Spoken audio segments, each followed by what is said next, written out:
Hey guys, welcome back. Today we're going to be having a nice and chill video where I just kind of ramble about what I've been reading over the past month. In this manga reading log, I've been reading a lot recently, so we have a lot to get into. Make sure you guys let me know what you guys have been reading in the comments so we can discuss it. With so many titles to cover, let's keep the intro as short as possible and get right into it. Starting off with some manga that I'm continuing from prior months. So first up on the list we have Kingdom. I read volume 6 and 7 this month. I fell a little bit behind, so I had an extra volume to read. And I really want to touch on one thing before I dive into it. The series is really picking up from where it started in like the first 2 volumes. And I think that's kind of contributing to why the series isn't selling as well, because so many people gave the first few volumes a chance and didn't really get into where the series starts to really pick up. So if you're one of those people that read the first few volumes and you weren't sure if it was really for you, I really recommend you continuing on and reading the next few volumes, because around volume 6 is where I started to realize the story started to really improve and progress was really being made towards the overall journey that Jin was going to be on. I know a lot of people have been saying it in the manga community now, but if they would have released this series in like a 2-in-1 or like a 3-in-1, I think it would have went much better for the overall sales, because I don't know. I'm gonna buy all of the volumes, like I have no issue with it, but I think a lot of collectors who aren't as deep into it are gonna find it a little bit hard to buy like 70 plus volumes monthly. So yeah, I think they went about it the wrong way in releasing it, but it's still a great series. So let's talk about it. The main thing that really happened in these volumes that I want to talk about is the large-scale war between Quinn and Wei. In this war, we actually get to see Jin really shine on the battlefield. Like, I was curious in the past few volumes how long it was going to take for him to start to gather some accomplishments and start to spread his name throughout China as a well-known warrior. And I guess the answer was around volume 5 or volume 6, because he got onto the battlefield and yeah, it looks like he was born to fight, because he's standing out. People are already taking note of him. Although there were some really great fights and tactical war strategies on display, my favorite from these volumes was seeing how strong the different generals actually are and like what separates them from your average soldier.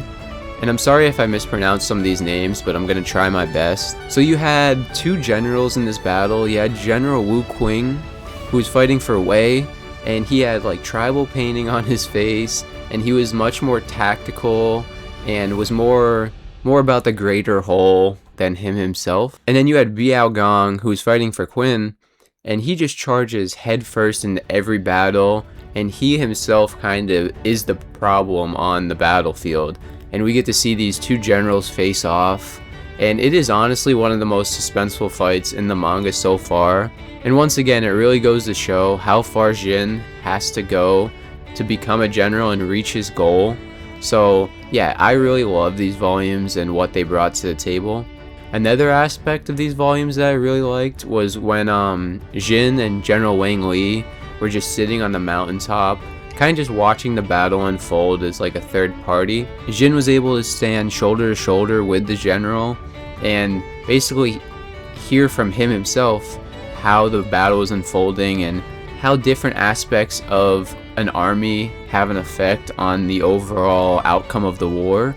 And it was definitely an interesting read. I enjoyed it. Moving right along, I read The Climber Volume 5 this month, continuing on with the series. Anyone who's been watching the channel for a little bit by now knows that I love The Climber. It's one of my favorite series that have come out recently. And that opinion continues on into Volume 5. I will admit it wasn't as great as Volume 4, but the suspense he had going in Volume 4 I think is pretty hard to match, so I wasn't really expecting that. However, the artwork along with the storytelling continues to be amazing and is honestly making Shinichi one of my favorite mangakas. This is one of the first volumes in a little bit where it's less on a dangerous climb he's on, and it's kind of just showing his day-to-day now. He's finally left the factory and has a job in the mountains, which honestly, it's about time, because he was living crazy in that apartment. It's also just the perfect job for Mori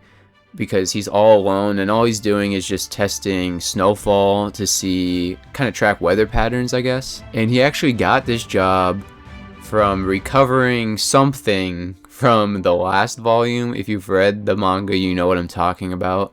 I'm not really going to say it here because it kind of ruins the suspense from the last volume. Miyamoto, an old climbing friend from high school, also returns to the story. The subplot with him getting injured while climbing and now kind of being a scam climber is an interesting subplot, and I'm interested to see what happens when Mori finds out that he's not actually free soloing, because I have a feeling he's gonna get really close to Miyamoto, feel like he's someone he could finally talk to, and then realize he's a scam and ruin that whole relationship. So yeah, I don't know why, but just based on how the story's been going, I have a feeling they're gonna have a climb together that's probably gonna end in disaster in the near future if I had to guess. I don't have a whole ton to cover on the climber this month. This volume was more just setting up plot for in the future, I have a feeling, even with some of the mention of a climb he has planned for the near future. It continues to be a great series though, so if you haven't checked it out yet, I definitely recommend it. Anyone can enjoy this series, I am convinced of that, so please check it out if you haven't already. Surprisingly, that's all of the ongoing manga that I read for the month of May. So now we're going to be jumping into some manga that I started this month, and there's a lot of it. So first we have Genkaku Picasso, written by Usamaru Furuya, the same mangaka who did No Longer Human and Lychee Light Club. I actually read this series once before already. It's just a short 3-volume series, but I'm rereading it for a review I have coming up in the future. It's a very interesting and unique story that is one of my personal favorites. It's like a guilty pleasure of mine. So the story follows our main character, Picasso, who's an artist and honestly a very good one. Himself, along with one of his friends, suffer a tragic accident that leaves his other friend unfortunately dead. I won't even tell you how it happened because if you read the manga, it's honestly one of the most what the fuck moments I've ever had in manga, but like in the greatest way possible. But after waking up from this accident, he realizes he has this newfound power where he can look at someone and draw what they're feeling in their heart. But with this newfound power, he also has this rot growing on his arm that slowly expands if he doesn't help people. So, of course, he uses this power to help people to get rid of the rot. And the story is very episodic. Each chapter, 1 or 2 chapters, follows Picasso drawing what is in one of his classmates' heart and attempting to help them through whatever they're going through. And that sounds pretty generic on the surface until you remember the story is written by Usamaru Furuya, and he's kind of like mental, not like mental, but he doesn't write a normal manga ever. So all the problems are super obscure and weird. Like, one girl is concerned about another girl because she was posing in like a BDSM magazine. But then you have some other stories on the flip side that are hard-hitting and so emotional, and all of this is just wrapped up into 3 volumes, and I don't know why the series doesn't get more love. In these 3 volumes, I had multiple moments I was genuinely caught off guard in the most surprising and funny way possible, but I also had just as many moments where I felt the emotion of the characters and really felt for the story and what was going on in the moment. So if you haven't checked this series out yet, it's a little bit harder to find, but if you check on like eBay or Mercari, there's always listings of the full series. It's a great short read. It's weird and wonky, but it's so good. I would definitely check it out if you haven't and you're into that type of stuff. Another short manga that I wasn't expecting as much out of as I got was Ping Pong by Taiyo Matsumoto. I read the entire series in the month of May, and it's really up there as one of my favorite sports manga, I'd say now. I didn't expect that going into it, but it's a really well written story for how short it is. The story follows our main character Pico, a natural born ping pong talent, and one day he brings his friend Smile to the ping pong club, and from there they basically play ping pong together all the way through middle school. And where the story picks off, Pico, who was shown as like the natural born talent, he had all the skill in the world, he's kind of put ping pong to the back seat because he doesn't really lose ever, he doesn't have a challenge, and it's showing in his ping pong. It's starting to lack a little bit, and people are starting to notice. And on the flip side, Smile, who always played second place, he never beat Pico, he was always right behind him. He has a revelation that happens, and I'm not going to get into it because if you haven't read it, it's a great scene. But basically Smile becomes an insanely proficient ping pong player. Unlike Pico, however, his talent comes from all of his hard work. He trains constantly, like non-stop, more than anyone in the entire series. So you always have this dynamic going on where Smile is beating all these ping pong almost pros at this point like it's nothing, but the whole time he always has in the back of his mind about Pico, the dynamic of these two characters and how their stories start out together and they kind of separate as the story reaches the middle part, and then it comes back together for the climax, was so well done. Just thinking about everything that happened in this manga, it is so impressive that it was packed into 5 volumes. We got the character introductions that I just told you about, and then basically an entire tournament arc that you would see near the end of a typical sports manga. It's impressive also that even the side characters get developed. It's not just a 2-man show of Pico and Smile.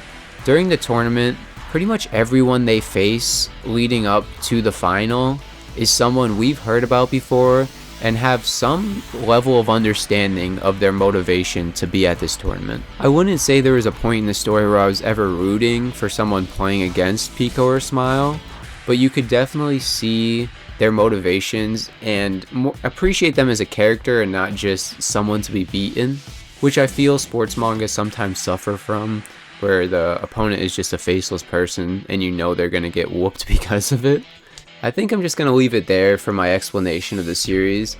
I think that gives enough overview for someone who wants to read the series to know what it's about without delving into some of the better plot points that really make the series so stand out. Although it's not my favorite sports manga I've read, it might be my all-time favorite short story I own because, like I said, to me, the most impressive thing about this manga is how much Taiyo Matsumoto is able to cram into just 5 volumes. And since we were talking about ping pong, I figured we might as well dive into the other sports manga I started this month, and it's actually a new release. That manga being Deep 3. I read the first 2 volumes, and it's actually a basketball manga, so that's right up my alley because I love Slam Dunk. The story follows our main character Damien, who is aspiring to reach the MBO, this manga's equivalent to the NBA. Early on in the manga, we see how dominant Damien is on the basketball court. He's throwing down dunks and just dominating the other team. He unfortunately suffers an Achilles injury in this game, and he tries to have his Kobe moment where he stays out and makes the free throws to win the game. Unlike Kobe, however, he ended up bricking both of the free throws, and due to this, he develops a case of the yips. And the yips isn't something that was like made up for this manga. It's a very real injury. I don't know their names off the top of my head, but there are a few golfers that have had to retire like in real life because they had yips. And the yips are pretty much whenever you're feeling stressed, you'll have random muscle spasms that you can't control. So like if you're living in your day-to-day life, you can kind of get by, but for professional athletes, it's pretty impossible to continue on with your career like that. It seems Damien also realizes this because we flash forward to current day and he's just a changed man. He's lost all of his confidence. His team knows he can't really do much for them anymore, and he's just a shell of his former self. That is until their season is on the line and they really need Damien to come up clutch. And that's when he makes a deep 3. See, the yips affect Damien in a unique way. Pretty much, the rim of the basket has like an area of effect on Damien. So the closer he gets to the rim, the more likely the yips are to kick in. So he realizes if he shoots the deepest three possible, he's nowhere near the rim, so the yips never kick in. So yeah, the manga is pretty much just like a Steph Curry origin story. I can't say that though. The story is much more than that. I can't say that though because that really takes away from what the story really is. We have some great non-basketball stuff in here between the relationship him and his mother have, and the things that happen when he goes off to college and what happens as a result of that. I do have to give the mangaka props, however, for one regard. I've read a lot of basketball manga, and one of my biggest gripes with a basketball manga is if I can't really track what a basketball player is doing panel to panel with the basketball. In some basketball manga, you have a character who has amazing ball handling skills, but you can't even understand what they're doing because of how the mangaka draws it. However, in Deep 3, it is not a problem. I think it flows so well panel to panel, and I know how hard it is to do that, so credit where credit is due. And as I was mentioning just before, the manga is also really great at telling a non-sports story. There's a scene with him and his mother that was so touching and like so heartbreaking. I do have a first impressions of Deep 3 on my channel already, so I'll throw that up in the cards here now if you want a more in-depth explanation on how I feel about this manga. But if you're into sports manga, especially if you enjoyed Slam Dunk, I would definitely check this one out. I think this is going to be a great series, and if you're an NBA fan, they throw some references in there to the NBA, which makes it a fun read as well, so that's also why I enjoy it. We're going to change the demographics a little bit here and move from sports into horror. In May, I read volume 3 of Smile, continuing on the series, and I'm still enjoying it. Each volume kind of has a plot twist in it at the start, and it kind of builds off that, kind of the formula it's been following, I've noticed. And the plot twist in this volume is Yushi seems to be joining the cult and kind of being indoctrinated into it. I personally think this is some scheme he has going on with the mole he has inside the cult, but we'll have to wait and see. I don't really have too much to say about this one. Not too much happened in this volume. I just wanted to put it out there that I've continued on with this series. I'm still enjoying it. I'm not saying I'm going to stop reading it. It's just not much happened in this volume, unfortunately. And although not much happened in Smile Volume 3, this next series, a lot happened in it. And that's because I read the entire thing in the month of May. And that is Jujutsu Kaisen Volume 0 through 30. The mangaka Gege clearly had a vision and delivered it wonderfully, in my opinion. This series, I had expectations that it was going to be a pretty middle-of-the-road shonen beat-em-up manga, and it definitely was a battle manga, I won't pretend it wasn't. But what stuck out to me most was how in-depth the power system was in this manga. It really brought me back to the first time I read Hunter x Hunter and got the explanation to how Nen worked. It kind of felt similar to that. The mangaka also did a fantastic job on the characters. I can't think off the top of my head a character that I flat out hated. Even the villains, I mean, I hated them because they were villains, but they were well written. And yeah, I don't think there was a single character that really fell completely off for me. Yuji being the main character and seeing his growth, which really peaked in Shibuya arc, was a blast to follow. For me personally, Yuji, along with the great cast of side characters, carried the story in the Shibuya. Megumi and Toda were two of the standout side characters for me leading into the Shibuya Incident arc. The Shibuya Incident arc was one of my favorite arcs I've read in manga in recent times. Just getting to see the ideals of Mahito clashing with the opposite ideals of Yuji and watching them come together was so well done. And then you also had Toto coming to the day and fighting alongside Yuji, and that was just so hype. I was flipping through those pages, I couldn't put it down. Something Jujutsu Kaisen did, which I loved, was also just the way Shibuya Incident ended in just such a negative and sad way. Immediately jumped into the Culling games, just kept the series pumping at full speed. With the start of the Culling games, we also had some other characters that really started to stand out. I won't say Megumi and Toda fell to the wayside, but they kind of had their time in the light. And the second half of the story kind of brings in a new cast and gives you a whole new group of characters to kind of fall in love with all over again. I personally, of course, loved Maki and Yuta. They were super cool. I mean, they've been in the manga since the beginning, but Maki had her little storyline in there. I won't give it away. I'm sure TikTok has spoiled it for everyone though. And Yuta is just so OP. It's just, every fight he was in was just glazing Yuta, honestly, and I was here for it. It was great. Another standout character that I don't know if he's like popular in the fandom or anything, but Kinji, his power and just how in-depth his power system went was so cool. I enjoyed his character, but his power was what really intrigued me. Like, the mangaka had to do basically 4 pages of just walls of text just to get a basic understanding of what his power was. If you know what a pachinko machine is, it kind of was based off of that. And yeah, just read the manga. It was so good. Just in the culling games, we get Maki's storyline. Yuta returns, a little nerfed I will say, but he's still doing some OP stuff. The triple domain expansion fight was so good.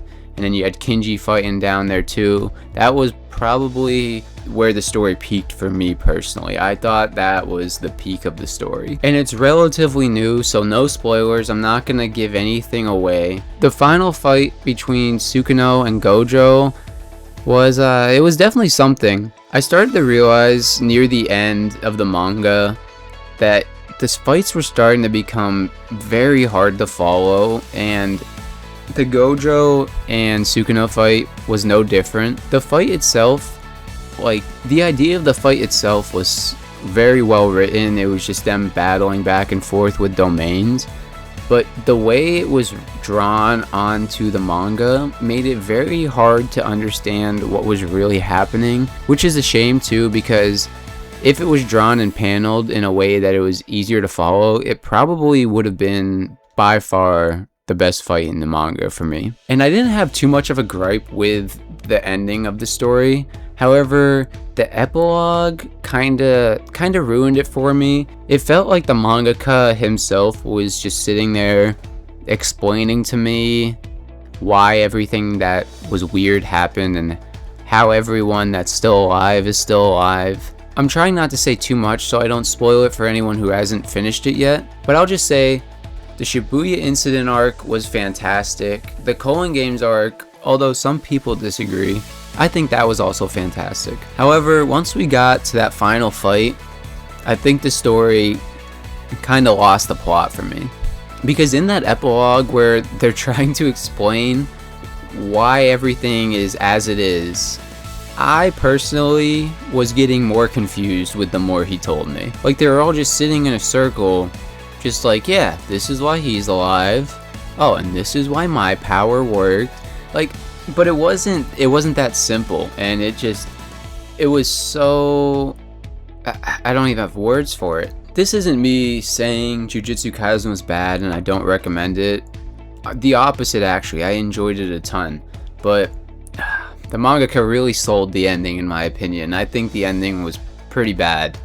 I don't know if that's a hot take, but I think the ending was lacking a lot compared to the rest of the manga. Although I didn't like the ending of Jujutsu Kaisen, at least it had an ending, unlike this next manga that I've been reading, that being Vagabond. I read volumes 1 through 24. I have a lot of feelings about this manga just for how far I'm into it, but I kinda don't know how to feel about it until I've read it all, so some things I'm going to be leaving out until next month when I've finished it, because I'll have read it by then, I'm sure. I will, however, be talking about some of my favorite parts in the story thus far. The manga definitely starts off a little bit slower compared to the rest, but it was very well done. I enjoyed his scenes with the monk early on when he was tied up in the tree, and just getting the start of that relationship. But one of my favorite parts from the early part of the manga, probably the first 3 omnibuses, was his fight with Inshun, because up until that point, he was pretty untouchable in regards to his fighting ability. He did have some close calls here and there, but he was never outright defeated, and his fight with Inshun really changed that. This is the first time you get to really see Musashi run away from a fight, and honestly the last time probably from what I've read so far. Their fights were so well done because it was less about the fighting and more just what was going on mentally in their head. Because up until this point, Musashi didn't know what fear was. So losing Inshun, he had to channel this fear and control it, and in their face-off the second time, although it wasn't the most action-packed scene in the manga, it was one of my favorite fights just for what it represented for Musashi as a character. Another fight that really seemed to impact Musashi was his fight with Kohei. I might be pronouncing that wrong.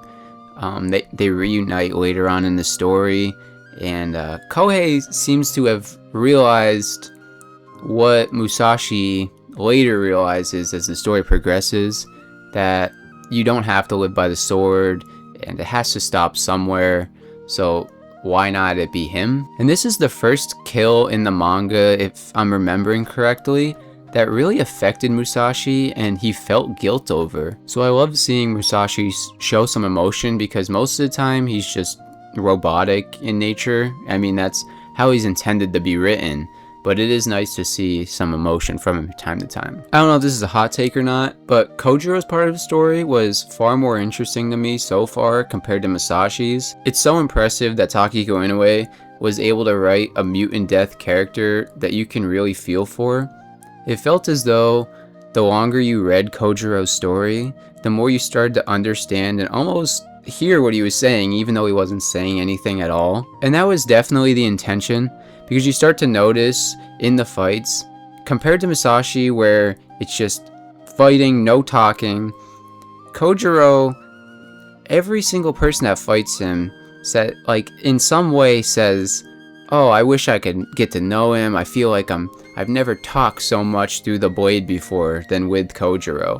And I get what they're saying, because although he isn't able to communicate at all, just off his facial expressions, you can kind of get a vibe for what he's feeling. He's also such a unique character in the aspect that he has such a nice and proper appearance, but he is what Musashi is. He is the same as Musashi. He was born and raised by the sword, and arguably might even be a better swordsman than Musashi. So yeah, I'm absolutely loving Vagabond. I've been putting it off for years now because I know the story isn't finished. I joked about it a little bit before, but at this point I just want to read the manga, and I'm so glad I did, because at this point, even if it doesn't ever end, I think what I've read just up until now was well worth the journey to where I am in this story. It's no wonder this manga is held in such high regards.